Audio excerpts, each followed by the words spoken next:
Ayan, ngiti lang ito na yan.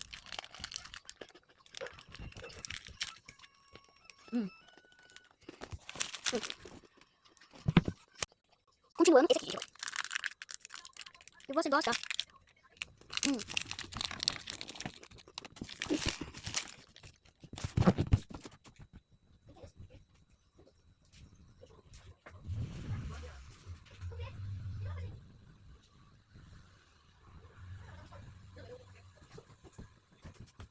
Isa ko.